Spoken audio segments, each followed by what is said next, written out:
Do you ever stop to think about why it is that when your team is presenting to you internally, the presentations are boring and lackluster? And do you ever worry about the fact that those same boring, lackluster presentations are being delivered to your customer? Well, I'm here to tell you today that I don't think it's the fault of your teams only.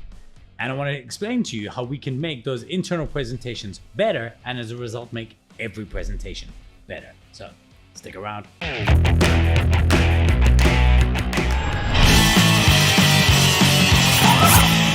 Hey, welcome to Lead Loud. My name is Richard Mulholland. I'm the founder and chief presentation officer of Presentation Powerhouse Missing Link. Now, you showed up in the boardroom, you're sitting down, your team members walk in, they got this great report that they got to present back to you, and they go through slide after slide after slide with all this data. You're sitting there, and half the time you're not listening, you're reading ahead. Why is that?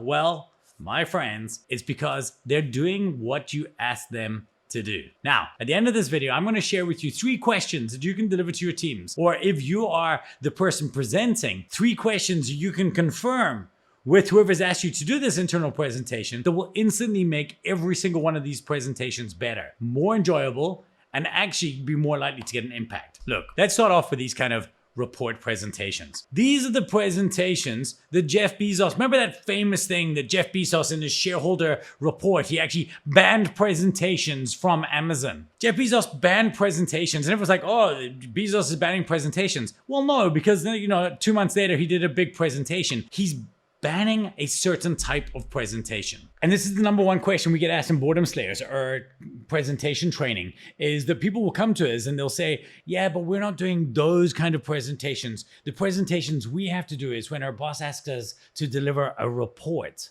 That's not a presentation. Look, let's understand what a presentation is. Let's define that. What is a presentation? It's very, very important that when you ask somebody to deliver a presentation, there's actually a presentation you want. It is to deliver a message, to evoke an emotion, to achieve a desired result. Okay, so a report is not a presentation. Okay, a report is a report. You can read a report. You don't need other humans to present reports back to you. And if you are a human and somebody's asked you to present a report, work under the assumption that they can read. Okay, and if you're putting all the detail on the slides, then they definitely didn't need you in the first place, because they're going to be reading anyway. Okay, so reports are not meant to be presented. The reason presentations are bad is because people are just presenting information back, giving you feedback loops. No, these are documents that should be distributed beforehand, and we should meet in the meeting to discuss them, just like Uncle Jeff told us to. If you are doing a presentation on something, you want to take a distillation. And by the way, they don't have to be mutually exclusive. You can send through the full detail of the report to everybody and then say, when we get to the boardroom, I will then tell you the 3 things you're going to tell them that I'm going to tell you in just a wee second. 1 wee second later. All right, so at the beginning, I promised you 3 questions you could ask. And I promised you these 3 questions for 90% of the report information you're asking your subordinates to deliver to you, these 3 questions will work for you. It's very, very simple. Question number 1, what are the key insights? So present the information to me, but then present the key insights. What are the key insights and learnings that you picked up from the data? Question number 2, why is this significant? What is the significance, in your opinion, of these key insights? Question number 3, what should we be doing now as a result of that? Because your presentation is about changing an action in the future. So what were the insights? Why are these insights significant?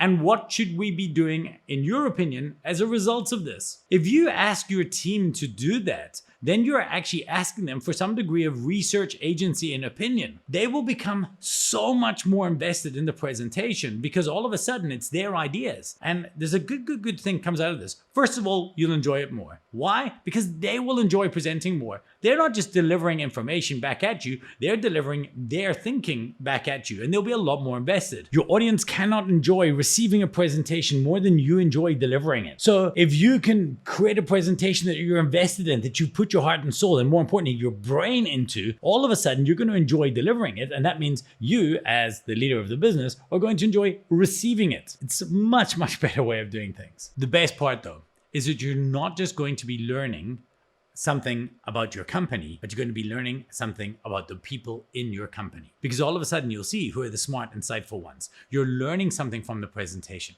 but you have to give them permission to do it. And if you are the subordinate, take permission. And here's how I would handle it. At the beginning of the presentation, thank you so much for inviting me to do the report on our marketing material. I've gone through everything, and my purpose today and what I want to share with you today is what were the most important insights that we learned from the last 6 months of marketing, why these are significant, and what I think we should be doing next. And if you want to make sure, say, how does that sound to everybody?